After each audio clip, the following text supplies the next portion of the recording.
This interview is being tape recorded. My name is Paul Maliri and this is X Job Downloaded. And today I'm going to interview Paul Howes. Now, Paul is a former member of the Metropolitan Police and worked within the Firearms Department and was also a trainer and now is in private industry. And we're going to talk about the current roles of the police service and what's going on in the political world as well, if that's okay with you.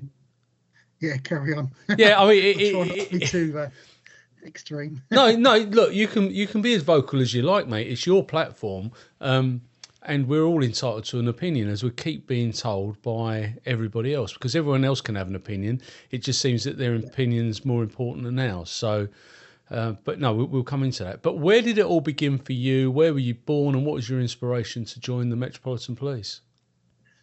Well, originally, I was born and brought up for a few years just off the Caledonia Road in Islington. Those houses, because we lived in 3 rooms, and what makes me laugh is, I mean, my missus comes from, I'd say she's posh. She had central heating in the 60s. We had an open fire in one room, and the kitchen was on the half landing, and 4 of us in one bedroom. It was a bit of a outside toilet and all that. And she goes, "No, you didn't have that." I said, "Yeah." And we didn't have a telephone. It was down the road. But yeah, so we lived there for a little while, and then we moved to a massive council estate up in Hendon, believe it or not. Right. And it was right next door to training school. Oh, okay. So from the age of 8, I used to see the cadets struggling around on what they call the K run. And so on, and see them going what's called airdrome stores, the little shop on the roundabout. From there, I used to see all them coming over, get their fags and their sweets and whatever as a youngster. But yeah, I was at junior school. They used to have, what was it called? Used to have coppers come around. You have a local quiz. I can't remember what it's called now, but got involved in that. And yeah, I want to be a police officer, but I decided I wanted to be in the army first off. Oh, did you? Yeah, I went in the Infantry Junior Youth Battalion at 16. Right. And got homesick, which I don't have a problem talking about now, but I used to many years ago. Yeah, got homesick, regretted it, but got a job as a floor layer, so laying wood floors, tiles, carpets a lot, earning lots and lots of money up then, you know what I mean? Yeah. In the 80s. £100 a day, and that was a lot of money then, especially when you was 18, 19. And so got stuck in with that, and but then got caught up in there was a recession in the construction industry in the early 90s. Yeah. Company went bust. I ended up floating around doing a little bit of security, a little bit of temping work, and then met the missus, and I was talking about what I wanted to do in the past and what I'd done and what I'd hoped to do. And I said, after I'd finished in the army, this was my plan. I was going to join the police.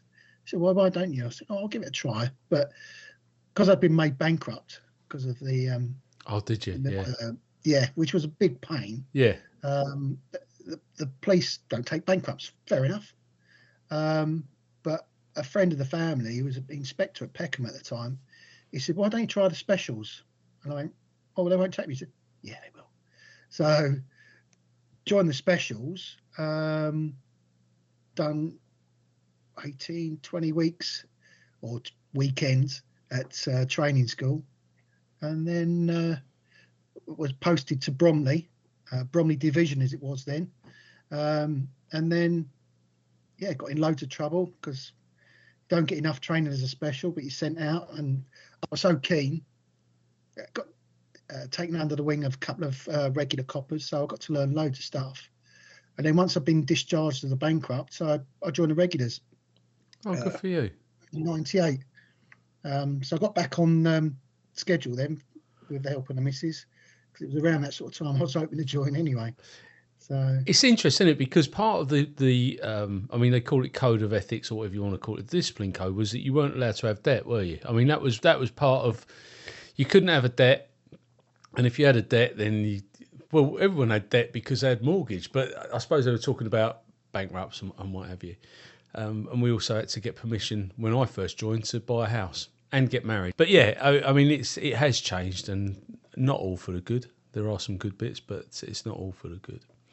So you join the regulars. You're an adult, aren't you? I mean, you're a grown up when you join. You've been around.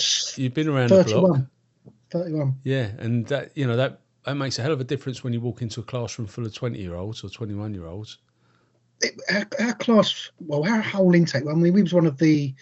I mean, we had A to. Yeah, we were the last class H, so A to H, and there was 20 in each class. Right. So we had quite a big intake, and every 6 weeks they were having big intakes, which are obviously due to come up to retirement and everything in the next few years.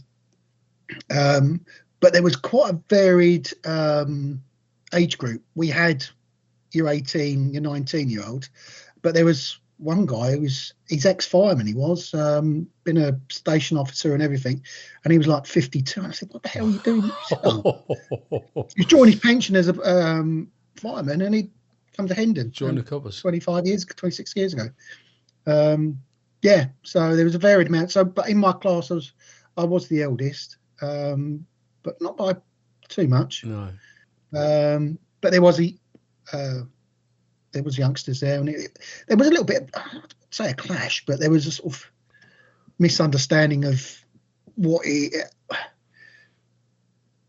good and what's not good. That sort of, it was getting towards that sort of generational gap. But it's yeah, and I understand what you mean, because we have a different, 10 years is a long time, 8 years, 10 years is a long time, and we all have a different view on what is right and what is wrong. Yeah. So if young Master Smith was urinating in the shop doorway 6 weeks ago and goes and joins the police and then has to deal with that, they'll think, well, that's all right because that's what I was doing 6 weeks ago. But because we come from a different generation where that wasn't acceptable, then we deal with something in a different way, and I get that. But as I say, it is. I'm sure when my dad joined the police, there was some old boy walking out the door saying, there you go, son, the job's at it. And in the same way today, someone will be retiring and the new one will be taking over their locker, and he'll be saying exactly the same, or they'll be saying exactly the same. Yeah. I mean, it's a little bit different as well for me. I come from quite I won't say rough because my mum's still alive and she'll kill me. Because it wasn't a bad childhood. We got given as much as everyone could give us. It wasn't privileged, though. No, not at all. Not at all. I mean, it's quite funny. Before I joined the job, my dad was a butcher, and I used to have a freezer load of meat. The day I joined the job, he said, can't supply you with meat anymore. I went, why is that? He said, I just can't supply you with meat anymore. I went, okay. I'll ask no more questions. How funny is that? That's hilarious. I mean, I say it's a different culture, different world now, isn't it? How old are you? 58 in January. Yeah, see, I'm 59, I'm 60 next year. So we're from that same sort of generation. And I think things did change and have changed. But so where did you go to after doing your Hendon time? Where did you get posted to? I went down to sunny southeast London to Greenwich division. We're still a division. Right. I wanted to go to Carter Street or Brixton. That was my aim. Only because I'd heard so much that there would be so much going on. But I was happy with Greenwich. Greenwich was, as a probationer, I think it was a fantastic ground because there was so much variety. You had transient criminals coming through from the inner city, going out to the likes of Kent or even the outer boroughs to do whatever they were going to do out there. Then you had all your other bits of crime going on. There was white collar crime, there was blue collar crime, there was diversity stuff going on, everything, drugs, murder. There was such a variety of stuff. It was a real good learning place to get loads of experience. in hindsight, I think with Cart Street, Walworth as it's now, and Brixton, I think it would have been too intense as a probationer. Yeah. It gave you enough time. I mean, especially being a ex special, I fell into it quite well. I mean, I was probably the first guy on the team to be on the RT car as an operator, still in my probation. Yeah. Which was unheard of then. I mean, it's totally different nowadays, but back then that was the thing. And I'd got a couple of proactive jobs together to the point where I had a covert surveillance on a location, that to view all the CCTV. Then I arranged for a surveillance team. Obviously, this is prior 9/11, so surveillance teams were always looking for, can I do a bit of training with you, sort of thing. Yeah, they treated it as training, so got the experience of briefing up surveillance teams, being part of their arrest team as well. And great little job. I mean, and that was just over theft of petrol, but they were doing 900 to a grand's worth of petrol in one go, where their back seats were full up with. Yeah, it was quite scary. Yeah, but that's that's good, isn't it? Go on. That's good because actually I like specials. I know there's a rub sometimes between specials and the regulars, but I think that anybody that's prepared to give up their time in order to go and police, they deserve a pat on the back. I mean, absolutely. You know, all right, you get good and bad.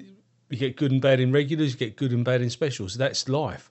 But I think they do a remarkable job given the circumstances. Yeah, I mean, there's some, just like as you say in the regular job, there is some, how can I put this, people that are different to ourselves. I'm trying to be so polite, and it's the same in the specials. There's some really top-notch people there, that want to do policing and would make really good regular coppers, but they're also, in some cases, are earning a hell of a lot of money doing their day job. They can't afford to. Exactly. And then they get the, and this is the thing, the fun of doing police work, because I shouldn't really say this on here, should I really? But police work is fun. It is fun. I mean, damn scary some days, but you have a real good laugh about the scary stuff, I must say. But people would pay money to do what we did. Yeah. They really would. There's a great story of when I was talking to a couple of guys on the ALVs when I was training down at Milton. They had a guy from the army in the back, let's just say, leave it at that. Yeah. And he got so excited, and this guy had done absolutely everything, you know what I mean? Yeah. Sitting in awe, and he's going, "Oh, this is great. Never done this before." He's on a blue light run, and he was getting all excited about blue light runs. Yeah, can we do that again? And you think, oh wow, you've done all what you've done, and then you're coming to our world, and everyone else goes, "Oh, blue light run, I've got to have those bloody two tones on, are going to give me a headache." It's I agree. I mean, I spoke to Steve Thornton, your mucker, and it's policing is an international language. Doesn't matter where you are, and I do get. I mean, I watch social media, like all of us, and I do get a little bit despondent with some of the, "Oh, I'm having a terrible time," blah blah blah. Well, do you know what? Go and work at Tesco's. If it's that bad, if it's eating you that much, make your decision. But of course, a lot of them won't, because they're not having that bad a time, and they're still earning reasonable money given what's going on. And I find it very frustrating. Yeah, I think it goes back to what we said before. Some of it's a different generation, but there are people of our sort of age that are saying it's not the same. And I know you get to that. You have those time periods in your service. It's like your first 7 years, you're learning. Your next 7, you're like, yeah, I'm the top notch. I know what I'm doing. And then after that, it's all about preparing for your pension. Yeah. Don't get me in trouble and all that sort of stuff. But there are guys that are saying that for and this is all different ranks. This is not just PCs. This is across the board that are sort of upset the way things are. And in some cases, I'm going to use the word, almost a witch hunt. There's people being stuck on for stuff which would have normally been give you a bollocking and be done with. Yeah. Again. Yeah. Get out of my office, and if I see you in 6 months, it'll be worse. And they're facing gross misconduct, and a lot of them are getting chucked out. Yeah. But it's the time it's taken as well. I mean, one guy, use of force, and he sent me what he'd used, the use of force he'd done, and I read through it, and it was about tasering, and I thought, taser instructor, firearms instructor, OST instructor, should know what I'm looking at. And I went, that sounds brilliant. I mean, fantastic set of notes. I said, so what's the problem? He said, they're threatening me with this and they're threatening me with that. I said, there's nothing wrong there. If a man on the street read that, or anyone on the street read that document or that statement, they would go, wow, is that all he did? I would have done worse than that. Yeah. And that's how I was looking at it. But it took, I think it was 18 months for them to decide that there was no further action. There was nothing for him to sort of be worried about or get punished for. And he's like, but it totally demoralised him. And I think that's where the problem lies. It's not, policing hasn't changed. That you're still dealing with the types of customers, I'm being polite, the type of customers that we've always dealt with, that will always try and have one over on you, or get you make a malicious complaint. But it's when the malicious complaints are being, common sense is not being applied, I think is the best. Yeah. Best to say. But we're not blessed with the best judiciary, are we? You only have to look what happened with that PC that arrested the woman that was violent on the bus. Yes. And he gets convicted by a district judge, and the same district judge had convicted 6 former police officers for sending inappropriate text messages and locks them up, yet allows a handful of women wearing pro-Palestinian terrorist regalia, he lets them walk out of court without anything happening. Now, talk about, well, let's put it this way, discriminated against, because the judiciary, he in particular, has discriminated against the police. He'd already made his mind up what he was going to do, yet he'll let 3 people that are terrorist sympathisers walk off into the sunset. And that just, and the coppers, I can see why they become demoralised and they want to get out. And PSDs and the IOPC, well, they need revising. Yeah, I mean, again, going back to, whereabouts did you police? Did you go? I was in Essex. I was in Essex. Yeah, yeah. Okay, so we had a particular stipendiary district judge down in the southeast called Mr. Cooper. What? David Cooper. David Cooper was my dad. My dad worked for him in a firm of solicitors. I've known David Cooper most of my life. His son, Nick, is a barrister at Greenwich Crown Court. And David, they used to call him Custody Cooper. Yeah, exactly. Amount of people you'd nick and they go, oh, please, Mr. Howes, don't take me in tonight. Please, no, because I know what'll happen. The skipper won't give me bail, he said, and he'll send me straight to court. And Tuesdays, Mr. Cooper's going to be there. Yep. And I got told next time I'm in front of me, he's going to give me 6 months. Yeah. Oh, please. And if someone went up in front of Mr. Cooper for, and they'd assaulted a police officer whilst doing whatever they did, he would go, you cannot assault one of my officers. And it was like, we've got Mr. Cooper on our side. He'll look after us. He was lovely.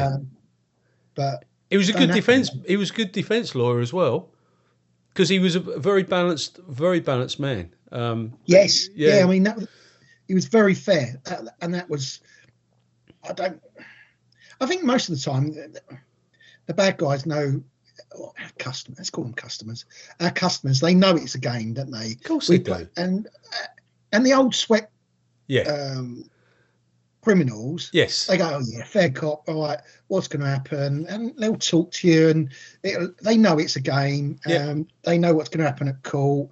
They know whether they're going to go down and whether they're going to tell you stuff. But then you get some of them that just want to kill you, basically. Oh yeah, and they do. They do. Anyway, so you're in Greenwich. What was the inspiration to go into the firearms world? Did you go from Greenwich to firearms? Yes, I did. Well, I'd seen 19 do loads of stuff that with different jobs that you have, and a few of the other. I wanted to do firearms. My big thing was drive fast cars and be a firearms officer. So, being that I was quite proactive, I got me RT course, area car course, with under 4 years service, which was good going.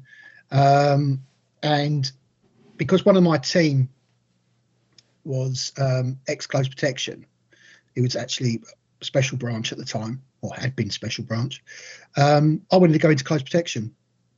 But I had a big, nasty crash. I mean, proper crash. If they say you're going to have one, have a big one, which it was, which resulted in 5 days at Crown Court and the like, which leads on to why I do so much stuff with, or have a great interest in Trojan and what people are going through. Right.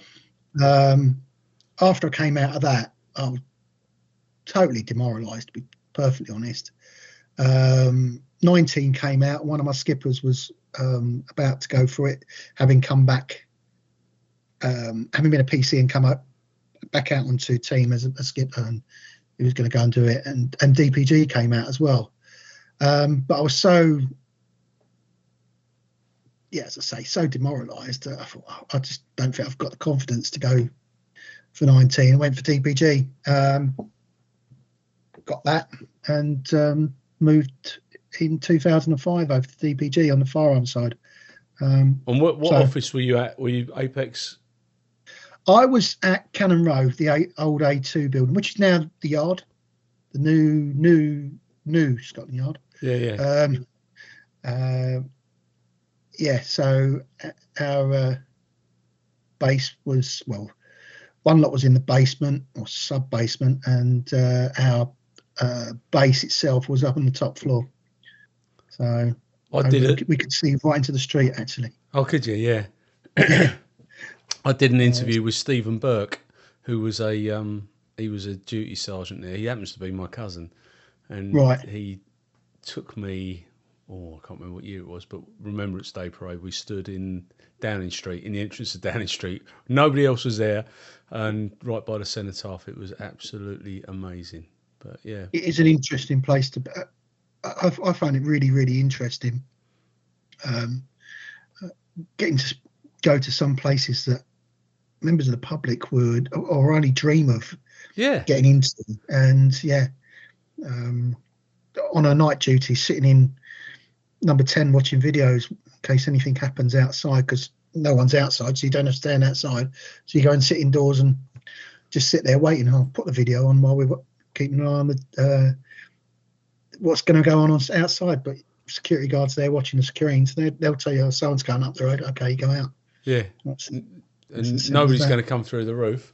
Well, you hope. Don't say anything about that. Yeah, that's happened before. Yeah, I'm sure. How long were you on there on DPG? I was on. Well, didn't do posts. I did posts for about full time for about 5.5 years, because I trained as an officer safety instructor and got that in 2001. Right. So just after me coming out of probation, and they were after part-time trainers in the to do OST for the guys. That then became a permanent role, so I would then only go on post for overtime, which did quite a lot of, twice a week. Yeah. So, but then I was on the training unit doing OST, then got my first aid instructor's certificate. I ran what was called the overt protection course for a little while. So anyone coming to the DPG had anything from, depending on which era you joined at, it would either be 2 weeks or a week's worth of input around how it works, about diplomatic immunity, the Vienna Convention, and all that sort of stuff, as well as doing OST and first aid. Oh wow! Yeah, you forget about all the diplomatic protection and all the other bits that go along with it. Yeah, I mean, and a lot of people, they slate the DPG for being lazy and its doors, porches, and gates. But it's not just that. They are out and about in all weathers. Oh. The only bikers that go out at night, and most of the time they're out in all weathers on their bikes. They turn up to absolutely everything that goes on. Yeah. But everyone refers to them. Oh yeah, all they do is just stand on a gate there. But yeah, I mean, there's been attacks on Parliament, and they've been the first deployed. Yeah. Doing stuff.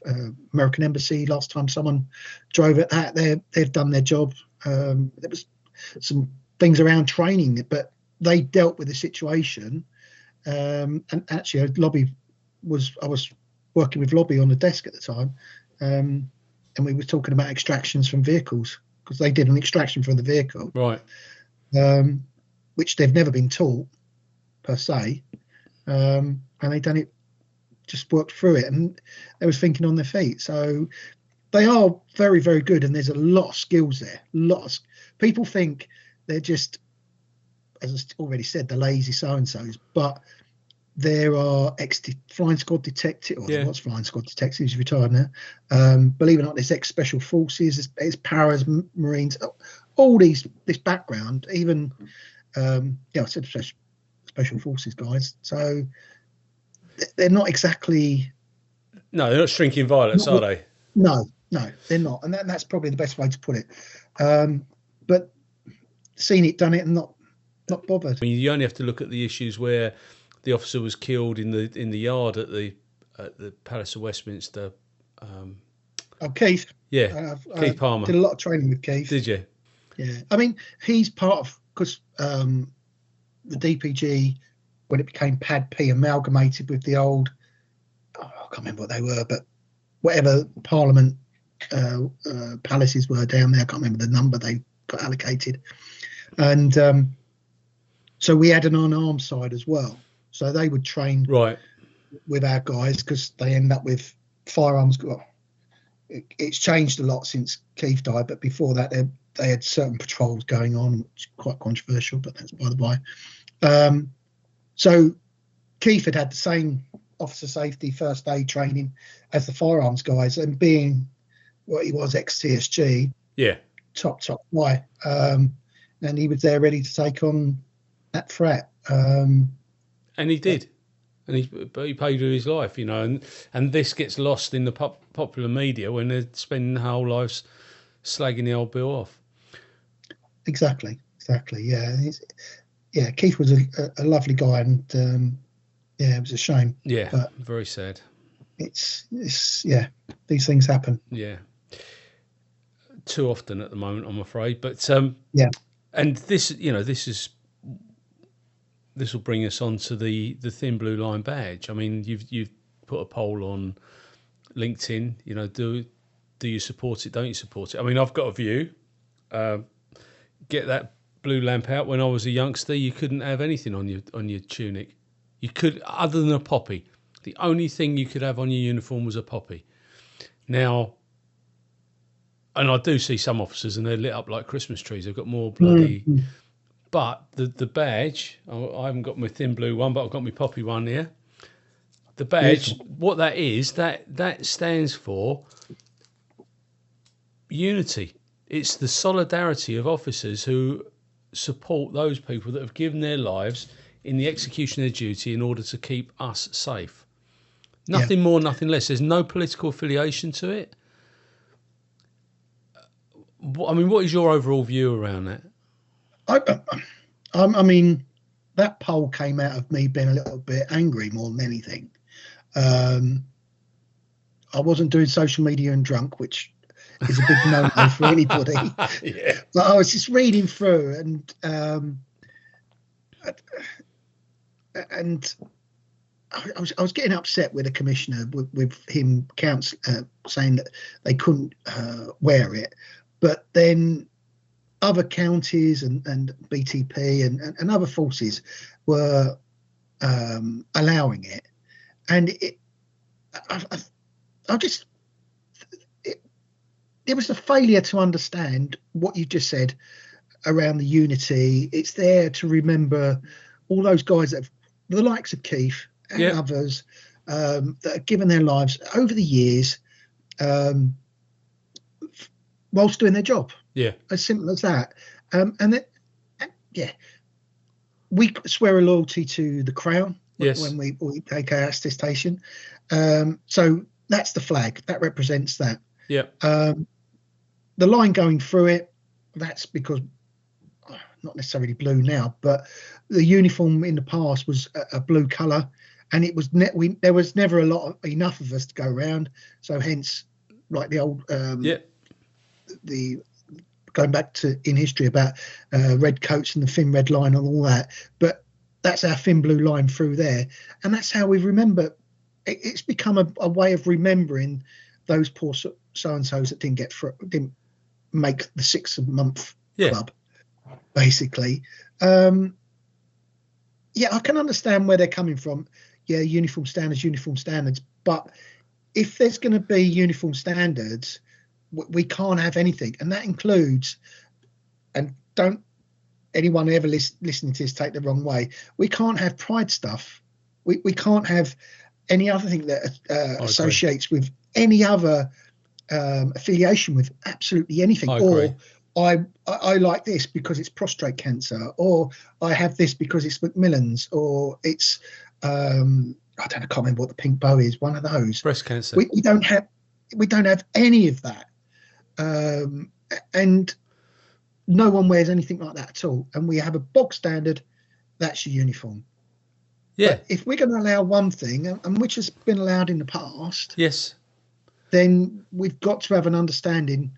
The reason why the guys are wearing it. It's not a political statement. No. Because there's a confusion with the Americans and because this is all coming out in all the debates about Black Lives Matter. That's a political organisation that has found its roots in the States and was about American policing. It wasn't about British policing. Everybody seems to muddle these up. What happens in the States happens in the States. They police totally different to us. Yes, they do. And they always will. But it's the politicisation. It could be the pride badge. It could be the PC that was serving at the pro-Palestinian march near Kensington Palace Gardens, who decided that she was going to chirp up and start showing her support for that march. Now, I'm not being funny, but nothing ever happened to that officer, despite the fact that that was a political statement that was being made. Yet they'll cancel the red, white, and blue. The flag is the Union flag, the Union Jack as we knew it. That's the Union flag. That shows unity through the nation. The blue line shows that we are in mourning, or that we're supporting those people that have lost their lives. Now, the irony of all of this is that they make that announcement on the day they unveil the memorial for Sergeant Ratner down in the custody area where he was killed. Now, that is the irony. Why would you do that? Why would you say with one hand you look at this lovely memorial, we'll remember this person's life, and then say, oh, and by the way, boys and girls, you cannot wear the badge. Now, as I say, my old governor, go back to 1986, 87, my old governor would say nothing other than a poppy on your tunic or on your... But the world's changed. So they need to... If they ban the poppy, mate, there'll be absolutely... there'll be outrage. There'll be... The public, they think the public are on their backs now. The public will be all over that. Mind you, last year, Westfields at Stratford, there were no poppy sellers there. Really? No poppy I didn't know sellers. that. That's a shame. Unbelievable. But then I That's a suppose the shame. demographics, most of the people in there wouldn't even know there'd been a Second World War. Well, possibly not. I mean, I'm a great follower of who served in the British Empire and Yep. the like. So there's a lot of people around that you don't think are or are patriotic because of where they come from. But there are a lot of people that.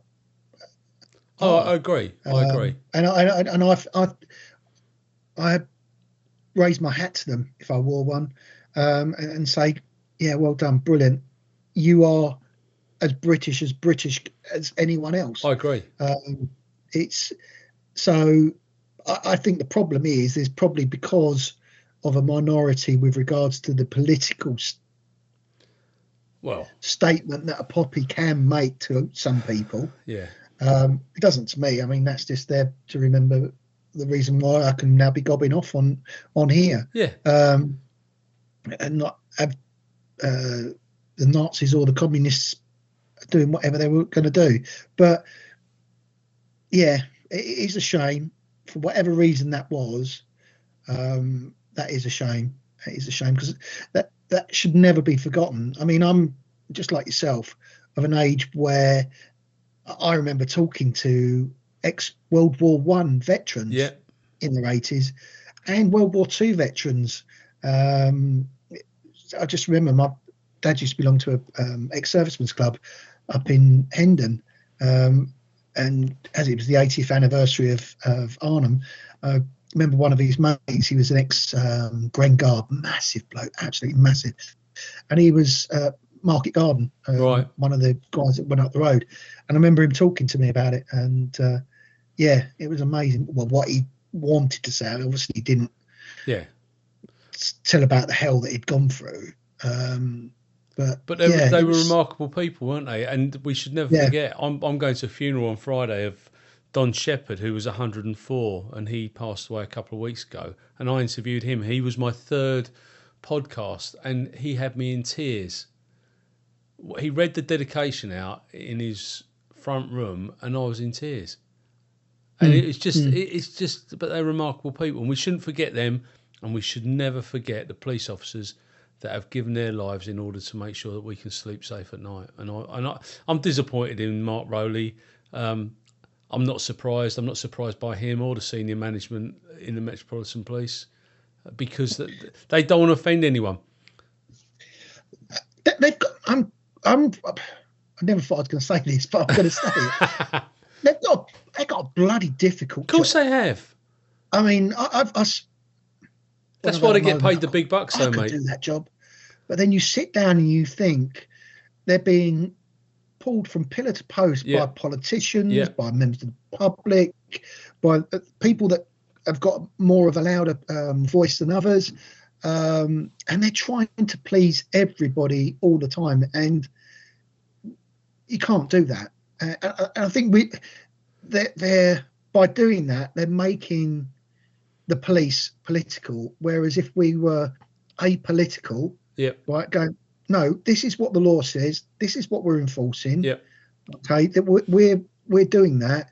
If we stuck to our guns on that and didn't have any sort of affiliations, and this goes down the lines of having different associations. What I know why we have the associations, and they do a fantastic job, but they should just be there as support. They shouldn't have a political say. We should, how can I put this? We should be supporting all our officers in what they do, but they are there as police officers to uphold the sovereign's peace and enforce the laws of the country, and that's what our job should be. Not batting off politics and getting on with it. But some of these associations are busying themselves to become political. Now, Yes. the police service have got a federation. Whatever we may think, they've got a federation. Maybe they're not representative enough, because these individual groups that are politicising the police, maybe they should be or should have a bigger part within the federation. Because that would give everybody a fair voice. But at the moment, if one association shouts louder than the other, then they get left by the, and then all of a sudden there's institutional racism or homophobia, or the federation need to get a grip of the different associations and work with them in order to be more inclusive. Yes, most definitely, and I think that would probably reduce the politicalisation. Yeah, let's have that as a word. Yeah, politicalisation of the police, and that's what it is. Whereas instead of coppers being allowed to get on, and coppers, they are part of the general public, so you will always have problems. Yep. They will always, no matter what rules you bring in or what training you give these people, they will always be the same demographic as the people that you recruit them from. Yeah. And the only thing that keeps the police together is the fact that they are all coppers. It doesn't matter what colour they are, what religion they are all coppers, and they will experience the same things. They will end up having the similar sort of outlooks on stuff. But then you bring the politics into it, and it starts causing problems amongst people. Yeah, it does. Although, if we're going to talk about, go slightly off tangent of talking about different things around that sort of thing, with regard to ticking certain boxes, why do we have to have a certain demographic? Okay, yeah, we're keeping everybody happy, but why not allow people in that are going to be good at the job? And that's irrelevant of what boxes they tick. I've always said that I don't care who stands next to me. They could be one-legged alien that's pink with polka dots. But if they're going to stand next to me when it kicks off in a pub, all right, and I know they're going to defend me and I'm going to defend them, I don't care. No. I really don't care. I don't care what you do in your own bedroom, what colour you are, what God you say you pray to. I don't care. No. You're a police officer and you're there with me. And that's what, and I think 99% of police officers would say the same. I agree. I think that the race for diversity is a sacrifice for quality sometimes. Now, it doesn't need to be like that, because there are fantastic people that come from a diverse background who just need to have the opportunity to come into the police. But at the moment, it just seems that if you queue up at the front door and you want a job and you come from a certain background, then guess what? You'll get the job, irrespective of your abilities or qualities. Now, that I'll get shouted down for that, and I don't apologise, because I just think that it's something that is never said. It's never said because people go, "Oh yeah, you're racist. You're I'm none of the above. I'm absolutely none of the above, and I just want to have quality white people alongside me, as well as quality black and Asian and gay. It doesn't matter. I just want quality people alongside me." So you're on the DPG. Did you go into firearms training from there? Yes, actually, I was back in 2007. They recruited AFOs to go to become firearms instructors, and then they did the same around about 2018, 2019. Right. Because there's what's called the CARDA. Yeah. Pre-CARDA, where you go and do the instructor shoots, you do the big exam, and if you pass all that, you go and do your instructor's course. But as AFOs, we had, that's ARVs and CTSFOs, but AFOs, we had to do additional shooting, we had to do additional tactics. And there was about a week or so of, I wouldn't say being beasted, that's wrong, but you got put through your paces of all your knowledge about tactics and everything like that, and then you went and did the pre-carder. So you had a pre-carder, and that's without the stuff that you'd done beforehand to wow. get selected for it. So by the time you get to do your instructor's course, there was two AFOs from DPG, me and John, and the rest were, there was one CTSFO, and the rest were ARVs. And I mean, we got ripped out of us big time. Oh, you're AFOs, you're this and that. But by the end of the 11-week course, we were pals. We were all mates. Yeah. And there was, we didn't know AFOs could do that. And there would be certain tactics that they didn't do that we did. And that was it. How do I do this? I've got to teach this. Oh, right. Okay. This is how you do that. So yeah, it was interesting, but got over, because I only had about 3 years to go before I said I was going to retire, because I was going at 25 years, because it eventually worked out really good financially, but I'm thinking it's a young man's game being any sort of copper really, out on the streets. And they said, oh, you'd have to do a ARV course within the 3 years, but as you're retiring, that probably ain't going to happen. So I just went down on the AFO desk and did AFO TAC refs, did courses, did some manning up on other desks, staffing up on other desks, doing stuff with the close protection teams and that. Having done OST for 3 or 4 years for the protection team, so I knew quite a few of them that did that. Yeah, I must say I do miss being down at Gravesend doing that. What was your inspiration? I mean, 25 years, I get it, because you're always looking over your shoulder. You think professional standards are going to turn up and some spurious allegation. Now, you said that you spent 5 days in Crown Court as a defendant.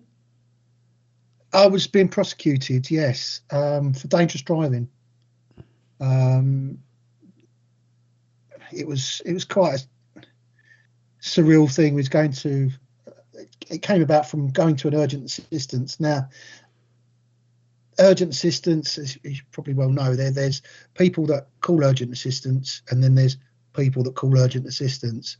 This particular one was that they never call urgent assistance, and it was for a guy running about with a gun in Deptford at the time, who'd been on briefings and everything, and these guys never call for assistance. We called it up, and I was in a 2-car convoy. Someone decided to turn right between the lead car and the rear car, and I was the rear car. So impacting at 70. Lucky to get out. Well, I mean, there's some funny stories about it, really, that I laugh. Well, keep me sane, actually, because it was a horrible experience. They always said stay in the car because they might have back injuries, and my back did hurt when we crashed, because horrible. Yeah. And just remember, I must have passed out because my mate was in the middle of the road. But how he got there, I don't know. Wow. But then this big hand comes through, big traveller guy, and he goes, "You got to get out of the car." I said, "No, my back's bad. You're going to have to cut me out," sort of thing. And he goes, "The car's on." "Oh, then get me out. So I get out and I look around. It looked like a bomb had gone off. It looked absolutely horrible. Because I thought I was all right, and then that's it. I fell on the floor and got taken round the corner, out the way of all the mess. I must have been going in out of consciousness because I only remember certain bits. And I'm laying on the floor, and it was middle of June, beautiful day actually. And I'm just laying there, and I'm saying, "Oh, we're going to cut your clothes off." So I had fine, brand new boots out, all brand new uniform that day. right? Brand new public order boots that I was wearing in to go public order training again. And I said, "Oh, don't cut me epaulets off. I paid a £5 for them because I had embroidered epaulets."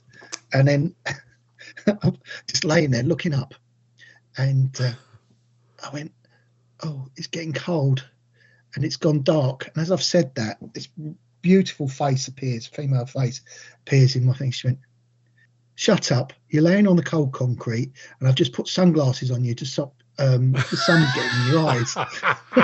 It's me thinking I'm dying. And she was, because it was so close to Woolwich Hospital at the time, like, she said, "I'm just a doctor on my way to work and I'm looking after you." Oh, thanks. I'm meeting my maker. I've gone to heaven. Yeah. So it was. That was. I laugh about that because it's the only thing that really gets me through that. Because it was. Yeah, it was.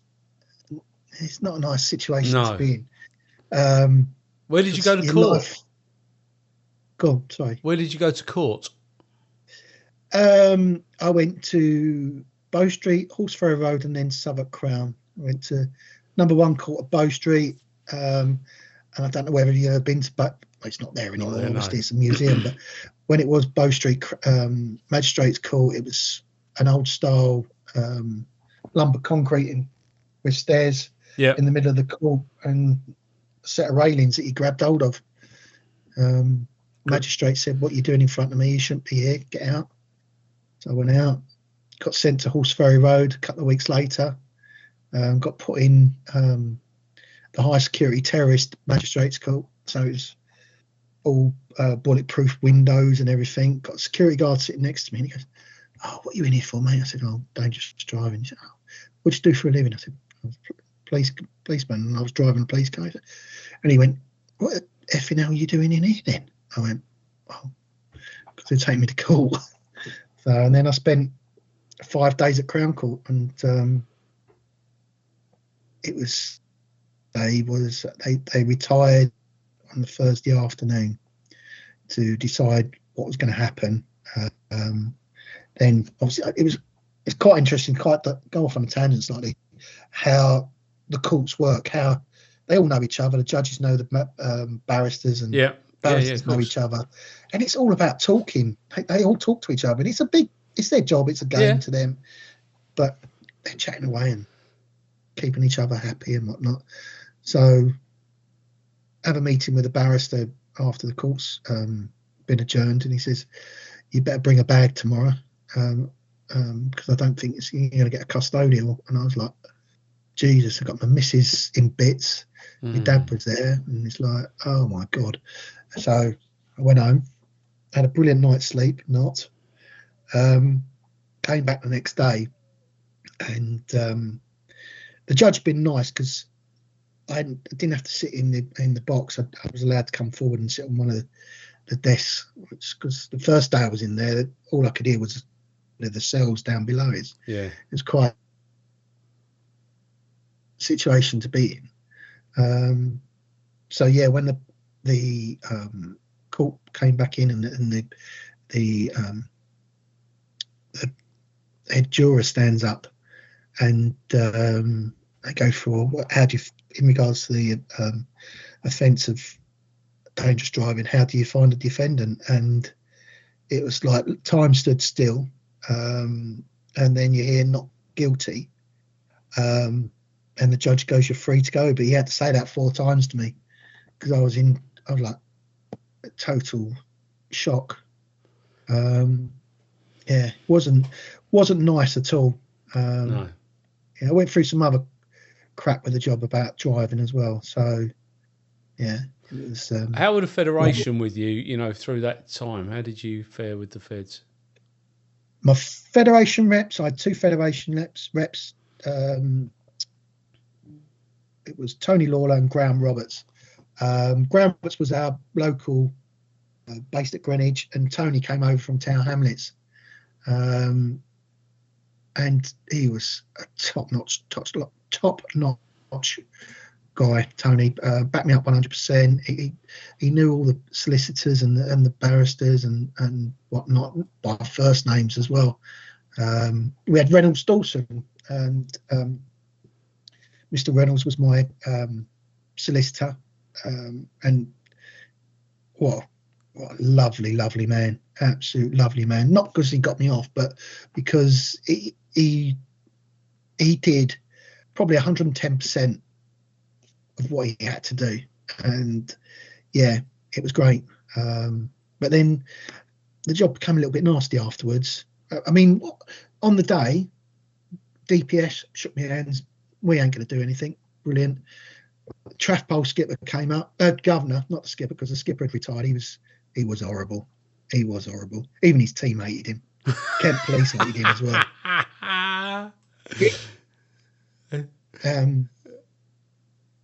A load of Kent coppers for doing a Taxley Heath, because he'd come over the border and done a tea back, and he basically stuck them all on for dangerous driving. But his team hated him, and basically his team used to wait for a phone call from Kent, used to phone Kent police up and say he's on his way home, because he lived in Kent, and they used to follow him home, see if he did anything wrong, because they were going to nick him. He never did anything wrong. No. He did everything to the T. But even the barrister, when he put the the skipper in the box to give evidence, he came back and he swore, and I don't know how you've ever heard someone who speaks very good English and very posh swear. He came out and he went, "That man is an absolute C-U-N-T." He said the word, and when he did it, it's like, did he say that word? But it's so strange the way the word came out. I bet he was. Yeah, horrible man. But anyway, that's that's stressful, though, isn't it? Oh, it was very, very stressful, and I always wanted to get my driving ticket back, and all I had was a 3-year ban, 10 points, and an instant 3-year suspension, be a check test at the end of it. But I got contacted, and I went on what's called a DIPS course, quite apt, driver improvement program scheme, which was run by DAC and a chief inspector at the time, and it was basically they were going to do some additional driving for you, make you a better driver, etc. It was, yeah, you're going to come on this. So I had to go and see the governor where he worked. I'm not going to say where he worked because it would give it away. But he had a couple of guys that were going to do the assessing for him as well. And this sergeant went for me, absolutely verbally went for me. I thought I should have had a friend in the room because it was so bad. He said, "You shouldn't have driven like that. You were driving like this. You were driving like that." And I went, "But I've just been found not guilty of court. All right. I've made mistakes. That's what I'm here for." But he went on and on and on. I thought, oh, great. So the governor calms it down. He says, "Look, I'm taking some notes. I can see what's happened and how you feel about it and everything." He said, "We'll do a program." Okay, fine. That was like in the March. In July, which was when 7/7 happened, the bombs went off. All hell broke loose in the UK. I contacted him and said, "What's going to happen?" He said, oh, nothing's going to happen. He said, "You just do your suspension and you'll do a check test and you'll get your license back." I went, "Oh, right, okay, fine." He said, "Because we haven't got the time now because of what's going on." Fine. I end up going back to DP. I'll go to DPG, send a 728 up, saying what's happening, etc. Then I get pulled in front of my duty officer at the time, or his acting duty officer. You shouldn't be sending 728s up the line. It should be going through here and here, and all these different procedures you should have done. And he said, "We've had this report back." And he said, if we'd known that you were like this. I said, "Like what?" He said, "What this report says." I said, "What's the report say?" He said, "Oh, you can't see it." I went, "All right, okay, let's leave it there." Straight on to Tony, my federate, bum, tell him you're allowed to see it, you can read it. And when I read it, eventually, when I got it sent to me, basically said I showed no morality for the accident or anything. And I went, "What? absolutely devastated by it. Basically said, I've got to do all my courses again. And I went, well, I ain't going to drive anything ever again, which was stupid because so 6 months later, after I've been walking everywhere, I went, Sarge, any chance of being a B basic? There you go.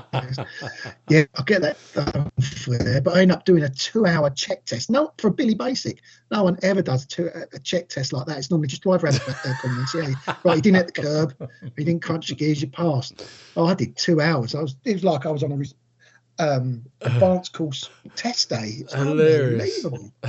Just be basic. So. What was that like? You're on DPG for 7/7. Were you working on the day? No, I wasn't on DPG for 7/7. I joined in the October 2005. So there'd obviously been major changes at DPG with different things going on. No, I literally, I think I was doing my firearms course, or just about to go on my firearms course. So yeah. But I was just trying to get my life sorted before I went up there. But yeah. How did you? Went on for a couple of years. How did you get involved with the Trojan stuff? What was the inspiration of that? Lobby was my firearms instructor for quite a few years. Yeah. And then when I went down to Milton, because it's Milton, it's firearms, Gravesend if it's public order. Right. So if you ever hear that, it's the same place. It's just fun. So when I went down to Milton, I got posted the same desk that Lobby was on. Got chatting with him, and Lobby had a few problems, which he's probably told you about. Yeah. And he starts setting up Trojan, and then I keep talking to him, make sure he's all right and everything. And then he asked me, he said, would you like to be a trustee? And I was in absolute awe. And why do you want to pick me? I'm just a mere PC sort of thing. What I've done? Obviously, I've shown him that I can do stuff, and he's happy for that. So yeah, then that was last April, May, that time last year. Right. Yeah. So it's a good cause, and it's a great idea. And I hope that it gets the traction that it deserves. I mean, I see his stuff out and about, and as I say, I've had him on here. He's doing a great job. The man is. He will never accept it, but he should get some sort of award to say you're doing a great job. Yeah. Robbie, well done, thank you, sort of thing. It's hard, isn't it? Because he should get an award, but the likes of you and I should be putting these people up for these awards, because nothing happens otherwise. Well, maybe that might happen. Yeah. What's maybe that might happen. 25 years was always your desired exit point. When did 25 years come about? 2013? July last year. July last year was my 25. Oh, 2023. Oh, okay. Yeah. So 31st of July. Well, 13th of July was the date, but I went on the 31st of July, get to the end of the month and all that sort of stuff. Yeah, so left. Yeah, that was it really. And Missy said, don't look for a job until you've left. But I will say to anyone that's retiring, 6 months before you retire, start looking for a job. Yeah. If that's your plan, because it takes absolute age. Yeah, don't wait until don't wait, because it's just, it takes a while, and these employers are fickle. If you say, I can do it on this day and you can't, or it's a very difficult one to gauge. But yeah, you've got to get involved a lot earlier, get your LinkedIn profile sorted out and everything else, and make sure that you don't put sweary words on your social media, because they do look at that as well. And it's quite a complicated thing now. So you leave in July 2023, and you went and worked for the Environment Agency to start off with? I didn't go to the Environment Agency until October. Right. So you had a couple of months off. Yeah, well, I set up we got a caravan with decking, I call it. down at Pevensey Bay Holiday Park. I'm going to give it a little boost. It's in a beautiful site, literally on the beach, Right. and it's 5 minutes from where we live. So we let that out. So I settled that up. So which has been a bit of a godsend. And I didn't realise how popular it would be. With Oh, it's yours, is it? It's your. Say that again, sorry? It's your pitch, and you rent it out.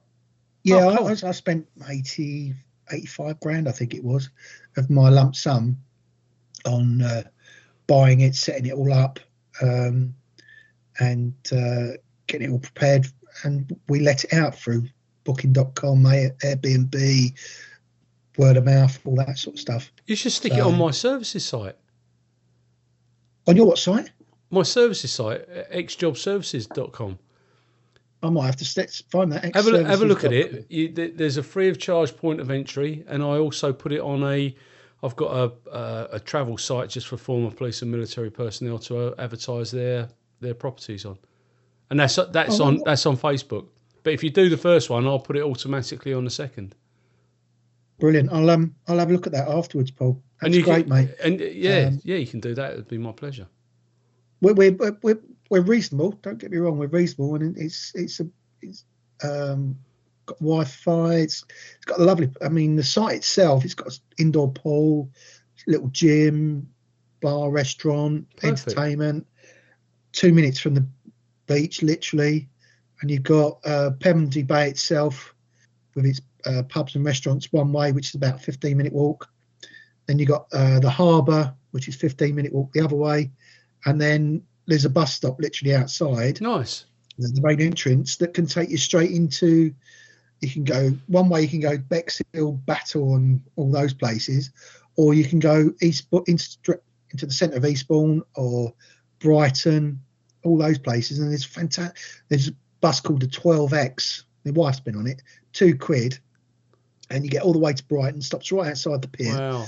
But it's got a fantastic route that goes across the Seven Sisters, Beachy Head, and the views are absolutely fantastic. If you've never been across there, it's out of this world.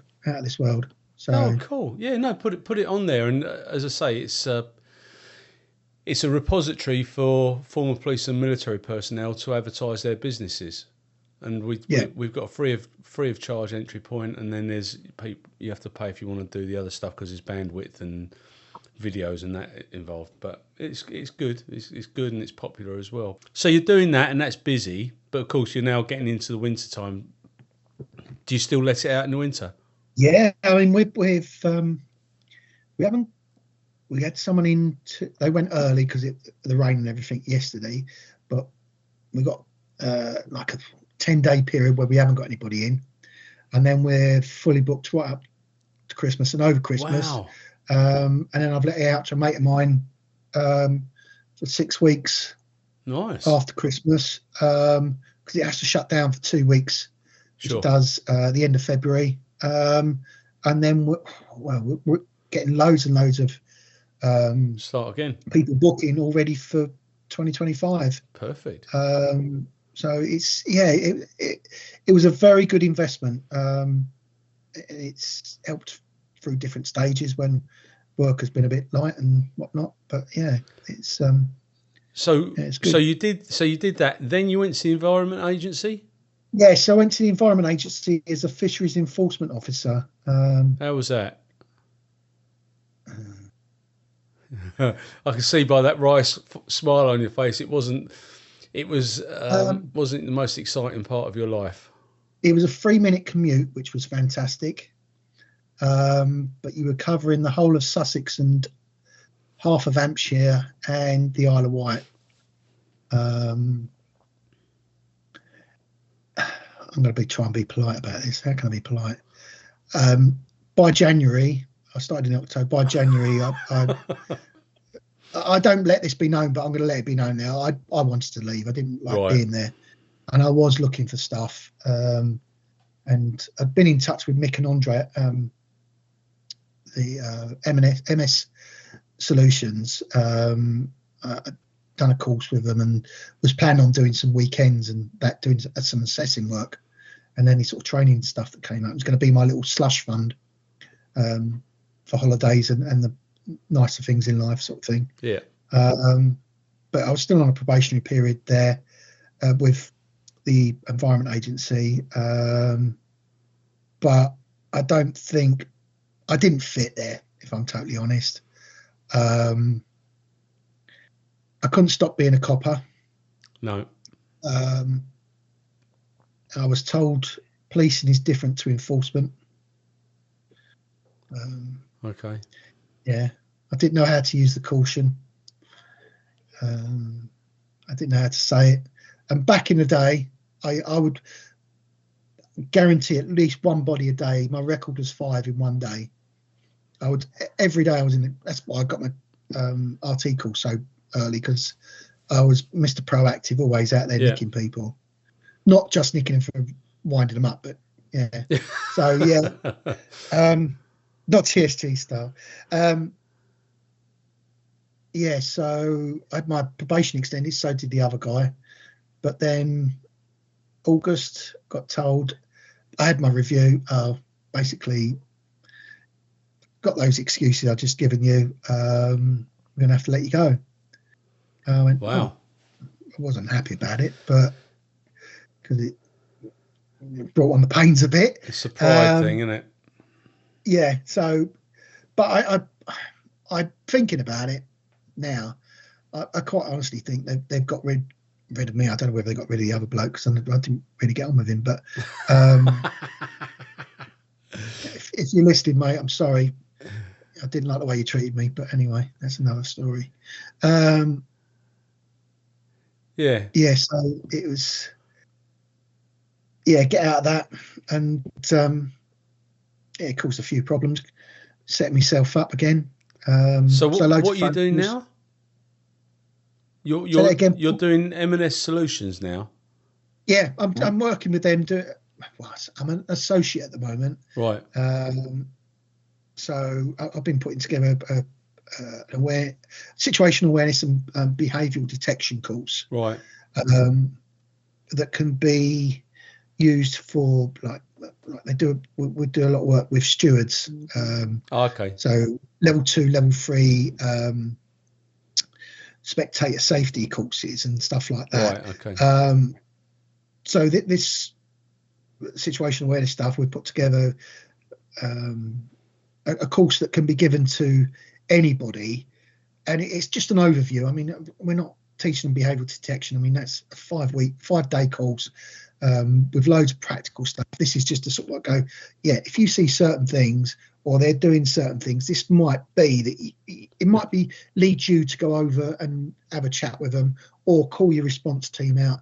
And I've shown it to a few people, and there's been a lot of interest. So hopefully that will pick up and come off. But I'm doing some designing some training courses for different companies, security companies. It's bits and pieces, but I think once it picks up, are you sole trader then, or you? Yeah, I've set myself up as a sole trader again, which has been interesting because the wife said, because she's retired because I'm the original toy boy, believe it or not. Right. So she's a little bit older than me, so she's retired, but she said, well, we'll have to use my allowance on the caravan. So we've got self-assessment. So we've got two business accounts going, one for the caravan, one for the for my side of it. So it's like, yeah. I will send you some links. I've got a couple of people on my services site who are always looking for trainers across the country, etc., etc. So I'm happy to travel. I'm really am happy to travel. Yeah.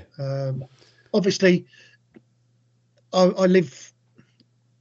This is a beautiful place to live, but it's the back end of beyond when it comes to looking for work. So it's got to be worth my while to go and do it, if that makes sense. Yeah, absolutely. I mean, what I would say is Guardian Jobs is a very good platform for people with our skill set, and there are a lot of jobs there within public and private sector. I shouldn't really be promoting them because they never give me any work, but they are very good. They're very good for charities. There's always charity, they're looking for people, etc. So, but no, and I will send you the links for xjobservices.com, and you can stick your caravan on there, and we'll put that out through our groups. And who knows, you might end up getting a second van or whatever, and all of a sudden you've got an empire, Rodney. Yeah. I've got another little thing coming up. I'm being proposed as a trustee for the Maritime Volunteer Service, right? Which came out of the RNLX, something like that, which was a reserve, naval reserve thing, but it's now a charity that does training for maritime stuff. Oh, cool. So they're based in where I am, literally around the corner, and it's great for learning all your maritime navigation and RYA courses. Oh, but cool. We do a lot of work with cadets, so naval cadets, army cadets. I didn't realise there were so many different types of cadets out there, but we do a lot of that, and special needs, take them out on the boat, and it's one of, I think, only 2 boats in the country that can do funerals at sea, because there's only 3 locations that you can do funerals at sea. Who knew? And one of them's about 8-9 miles off of New Haven somewhere. So, wow. Well, look, I've really enjoyed our chat today. You said when we started talking the other week, it's like, I don't think I've got anything to say. Well, you've done well. You've done well in an hour and a half. I think we've probably got another hour and a half in us. But before we go any further, I'd just like to ask you this question, which will resonate with you. Have you got anything to add, alter, or correct in relation to the statement that you've made today? No, I haven't. If I've upset anybody, that's not me. I don't mean to upset. My views are, I try and make them as rounded as I can, because I am fully understanding of everybody's outlook. Me too. And and I don't ever, if I ever upset anybody, please accept my apologies, or give me a ring, or contact me on LinkedIn or whatever, and we'll talk about it. And I'll discuss stuff. And I think everybody's got to have a viewpoint, and stuff's got to be spoken about. It can't just be hidden away and be that elephant in the room. Stuff's got to be spoken about, and if it's not, it causes problems. And I don't think for 1 minute that we've offended anybody. I think the fact is, if they're honest to themselves, they'll understand what we're talking about. So I wouldn't worry about it. Mate, I've really enjoyed our chat. You've got my details and my number. If I can help you in any way, please let me know. Have a look at Guardian Jobs. You'll be surprised what you see there. They've got a great platform. But thank you so much for your time, and it's been great speaking to you. It's been great talking to you. If you want to talk to me again, please give me a shout. No, I will do, mate. And if you've got people that you think, they'd do well, then just put them forward, because it's about these conversational pieces that there's not enough talking. That's the bottom line. We don't talk enough, and it's about making sure that our accounts are preserved in history forever and ever. Amen. Yeah. Well done. You do a great job anyway, Paul. Thanks, mate. God bless you. Job. All right. All right, matey. I'll speak to you soon. Shake your hand. Yeah, shake your hand. All right, mate. God bless. Cheers. Be All good. the best, mate. Bye. Be safe out there. And you. Bye. Bye. Bye-bye.